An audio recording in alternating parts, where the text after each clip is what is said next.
नमस्कार, मैं हूं नेहा शर्मा। स्वागत है आपका कुंडली टीवी पर। और मेरे साथ इस समय जो स्टूडियो में जुड़े हुए हैं वो है एस्ट्रोलॉजर मिस्टर नरेश कुमार जी। स्वागत है सर आपका।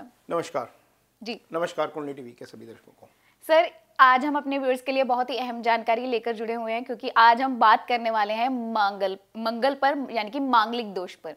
बहुत सारे लोगों को इससे बहुत डर लगता है, क्योंकि इसे विवाह का कारण भी माना जाता है। यानी कि जब विवाह कार्य किया जाता है तो बड़ा ऐसे युवक और युवतियों को डराया जाता है कि आपकी कुंडली में मंगल दोष है या आप मांगलिक है, इस वजह से आपकी शादी जो है जल्दी नहीं हो पा रही है, इसलिए आपके जो विवाह का मांगलिक कार्य है इसलिए नहीं हो पा रहा है। सबसे पहले तो ये इसकी डेफिनेशन क्या है, मंगल दोष होता क्या है? नेहा, एस्ट्रोलॉजी में जितने प्लैनेट हैं 7 प्लैनेट हम मानते हैं। राहु केतु छाया ग्रह है, उसमें भी 5 प्लैनेट हैं। सूर्य को हम पिता मानते हैं और चंद्रमा को हम पालक मानते हैं।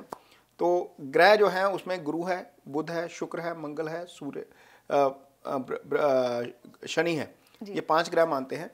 2 छाया ग्रह हैं, 2 को हम तारा मानते हैं एस्ट्रोलॉजी में।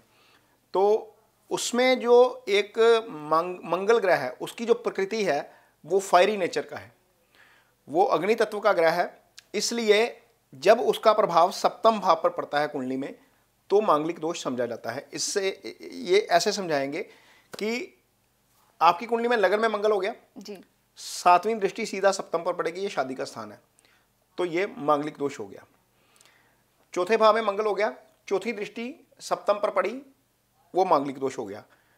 आपकी कुंडली में सप्तम में मंगल हो गया, सप्तम में तो मंगल बैठ ही गया, फिर वो शादी का ही भाव है, इसलिए मांगलिक हो गया।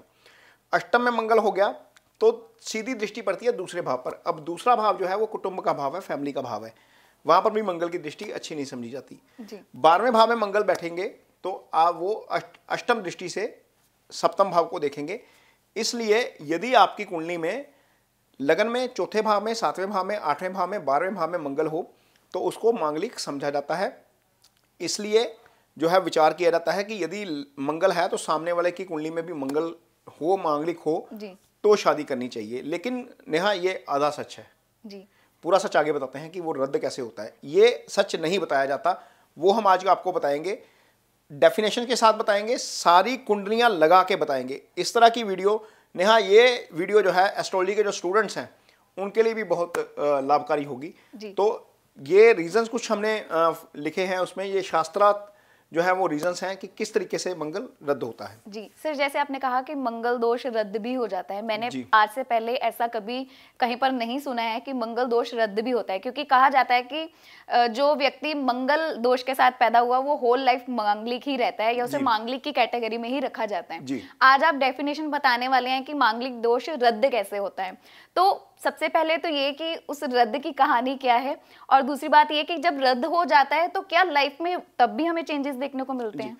देखिए नेहा, सबसे पहली बात तो यह है कि कुंडली में 12 भाव है जी। हम पूरे ब्रह्मांड की आबादी को 12 से डिवाइड करेंगे तो एक भाव के हिस्से 8% के आसपास आबादी आई, 8.25 के आसपास आ गई। तो उनमें से 5 घरों में जब मंगल है तो वो मांगलिक हो गया। इसका मतलब यह है कि आपकी पूरे ब्रह्मांड की आबादी या भारत की आबादी भी, जहां पर हम एस्ट्रोलॉजी मानते हैं, वैसे तो सब जगह पर मानते हैं, 45% के आसपास, 42% के आसपास आबादी मांगलिक होगी। क्या ऐसा संभव है? शास्त्र ने बिल्कुल नेहा बताया हुआ है कि मंगल रद्द कैसे होता है। मोटी मोटी डेफिनेशन मैं बताता हूँ, मैं पढ़ के भी सुनाऊंगा। मान लीजिए नेहा, कुंडली में मंगल अपनी राशि का है, मतलब मेष राशि का, वृश्चिक राशि का। मंगल उच्च का है यानी कि मकर राशि का, वो शनि की राशि में भी चला जाएगा, वो दुश्मन राशि में भी आ जाता है, वो रद्द हो जाता है। नीच राशि का हो तब भी रद्द हो जाता है, वक्री हो तब भी रद्द हो जाता है, और यदि मंगल योगा कारक हो जाए तब भी रद्द हो जाता है। मंगल के ऊपर गुरु की दृष्टि पड़ जाए तब भी रद्द हो जाता है। मंगल गुरु के साथ आ जाए तब भी रद्द हो जाता है। मंगल आपकी कुंडली में इन भावों में पड़ा है, केंद्र में यदि शुभ ग्रह है तो भी मंगल रद्द हो जाता है। शुभ ग्रह को कई एस्ट्रोलॉजर बोल देते हैं कि सिर्फ गुरु हो जी। गुरु नहीं, गुरु के अलावा शुक्र भी हो, बुध भी हो, तब भी केंद्र में हो मंगल रद्द हो जाता है। तो इतनी सारी डेफिनेशन है कि मंगल रद्द हो जाता है। फिर क्या करेंगे? लगन कुंडली से मांगलिक नहीं निकला, उठाओ जी चंद्र कुंडली निकालो, एक में से तो मंगल निकल ही जाएगा ना नेहा। वहां से तो नहीं निकला तो शुक्र से निकाल लो, यहां से नहीं निकला तो नमाश कुंडली से निकाल लो। जिसने मांगलिक नेहा निकालना है ना, उसने मांगलिक निकाल ही देना है। जिसने उसकी कैंसलेशन एक्चुअल में बतानी है उसने आपको कैंसलेशन भी बता देनी है। और जो आप बता रही है कि रद्द हो जाता है, मंगल कभी रद्द नहीं होता जी। कभी भी रद्द नहीं होता। आप जिस दोष के साथ पैदा हुए वो लगातार जाता है। आप मुझे बताओ, आप शहद रखो आज, 15 साल बाद उस शहद को खोलो, वो कड़वा हो जाएगा क्या? नहीं होगा ना। मंगल अपनी प्रकृति नहीं छोड़ता जी। अपनी प्रकृति, वो प्रकृति इसी कंडीशन पे छोड़ेगा जब उसके ऊपर शुभ प्रभाव आ जाएगा। तो ये 28 साल के बाद वाला फार्मूला कि 28 साल बाद उसका प्रभाव कम हो जाएगा, ये भी नहीं है। बहुत सारे क्वेश्चन ऐसे आते हैं जब हम मैच मेकिंग में के लिए बैठते हैं जी। कि पंडित जी 28 साल तो हो गए, हुण ते मंगल का प्रभाव रहना नहीं। मैं पंजाबी में बोल रहा हूँ, सॉरी। तो मीन ऐसे कैसे नहीं रहना? वो यदि शहद है नेहा, शहद अपना गुण नहीं छोड़ता। जहर 20 साल बाद खोल लो, जहर अपना गुण नहीं छोड़ेगा। नीम 20 साल बाद खोल लो, नीम अपना गुण नहीं छोड़ेगी। तो उसकी तो प्रकृति है। हमने तो बताया स्टार्टिंग में वीडियो के बताया कि वो उसकी नेचर है, वो फायरी प्लैनेट है। जब वो फायरी प्लैनेट है तो वो अपना गुण तत्व कैसे छोड़ देगा?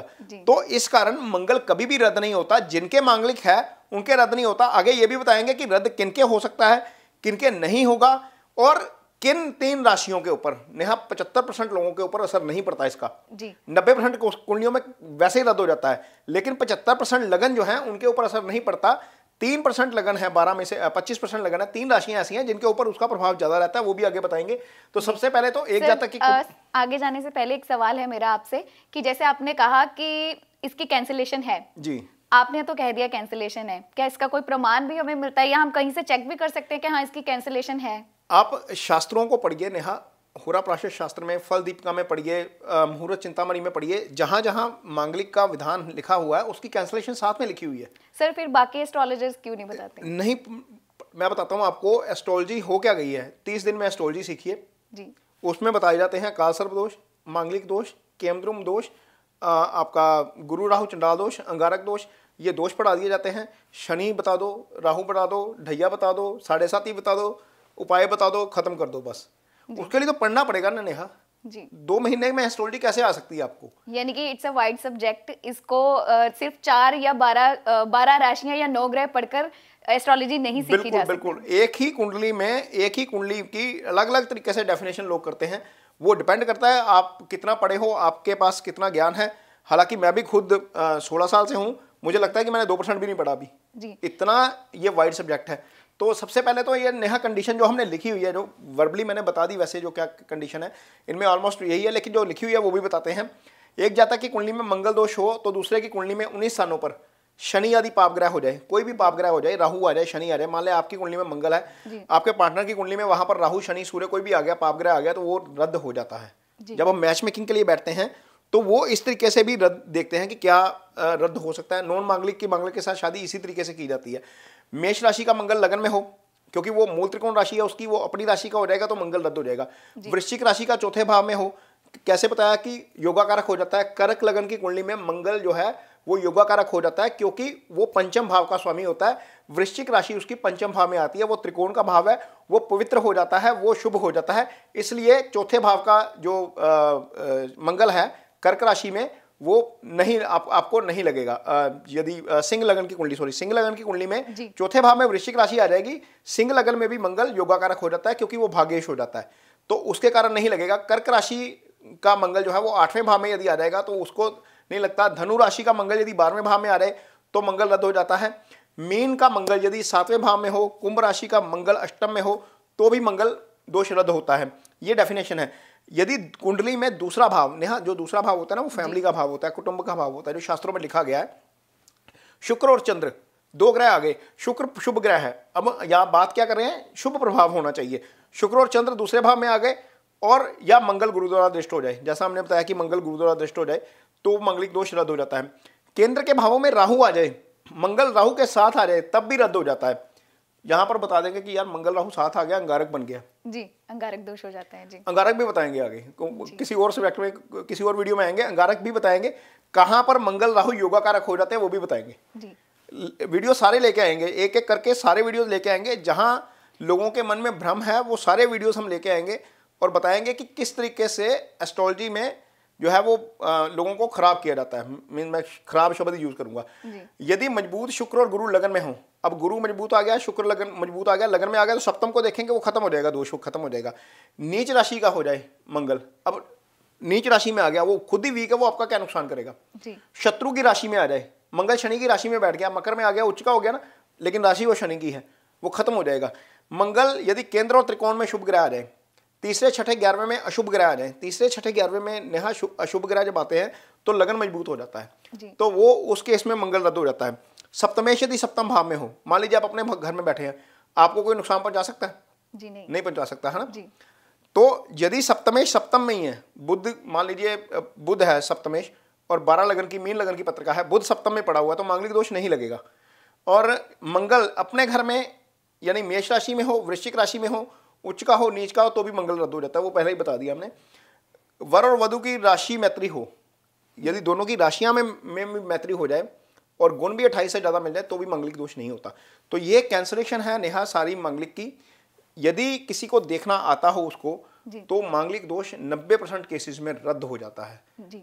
कोई दिक्कत नहीं है, पता लग जाएगा। यहाँ पर अब मेष राशि से दिखाना शुरू करेंगे, 12 के 12 लग्नों में दिखाएंगे कि मंगल कहाँ पर पोजीशन होगी उसकी और वो कैसे रद्द होगा। जी सर, उस पर जाने से पहले एक सवाल है कि जैसे ये तो हमने सुना है कि जब मंगल दोष हो जाए, ऐसे एस्ट्रोलॉजर बताते हैं कि शादी में देरी आती है, तो क्या ये विवाह से संबंधित ग्रह ही होता है मंगल दोष, या फिर किसी और भाग को भी या हमारे लाइफ के किसी और हिस्से पर भी ये अपनी दृष्टि डालते हैं?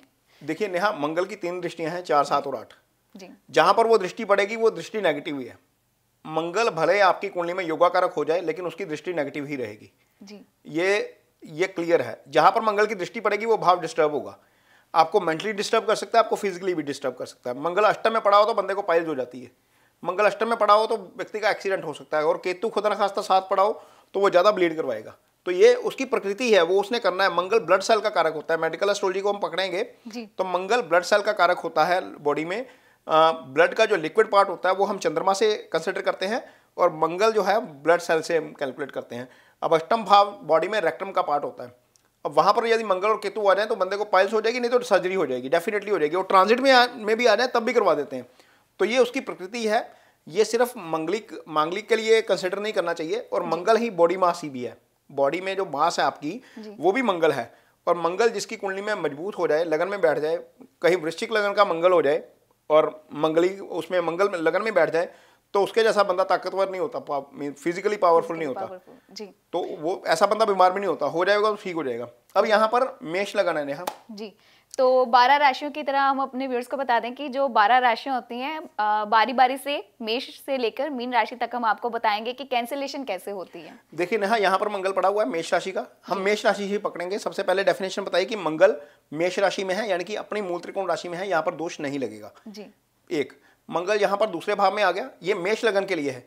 चौथे भाव में आ गया मंगल, यहाँ पर मांगलिक दोष नहीं लगेगा क्योंकि मंगल यहाँ पर नीच हो गया आके, ठीक है। अब मंगल यहाँ पर सप्तम भाव में आ गया जी, और आगे अष्टम में आ गया और फिर 12वें में आ गया। अब नीचे कैंसलेशन देखिए, ये कैंसलेशन है। मान लीजिए यहाँ पर गुरु नहीं भी है ना तो भी कैंसिल है। अब यहाँ पर गुरु आ जाएगा तो कैंसिल हो जाएगा जी। यहाँ पर मंगल चौथे में है, सामने गुरु आ जाएगा तो कैंसिल हो जाएगा। और ये यदि यहाँ पर गुरु नहीं भी होता तो भी कैंसिल था, ठीक है। यहाँ पर मंगल सप्तम में है, यहाँ पर गुरु लगन में आ जाए तो कैंसिल हो जाएगा जी। और वहां पर यदि हम देखें मंगल अष्टम में बैठे हैं, यदि गुरु केंद्र में है, हालांकि गुरु यहाँ पर उच्च राशि में नहीं है, लेकिन केंद्र में गुरु होने के कारण ही मंगल रद्द हो जाता है क्योंकि उसका केंद्रीय प्रभाव सप्तम के ऊपर आएगा। अब यहाँ पर 12वें भाव में मंगल पड़ा हुआ है मेष लगन के जातकों के लिए। 12वें भाव में यदि मंगल पड़ा है तो छठे में गुरु आ जाएंगे। लगन के लिए तो गुरु अच्छे नहीं हुए क्योंकि छठे में गुरु का जाना अच्छा नहीं है, लेकिन वो मंगल के ऊपर पॉजिटिव प्रभाव दे रहे हैं, इसलिए मंगल रद्द हो जाएगा। तो मेष लगन में तो इतने ही कुंडलियों में मंगल बनेगा, इतनी ही कैंसलेशन बनेगी। इसके अलावा केंद्र में राहु आ जाए, केंद्र में और शुभ ग्रह आ जाए, बुध आ जाए, शुक्र आ जाए तो भी मंगल रद्द हो जाएगा।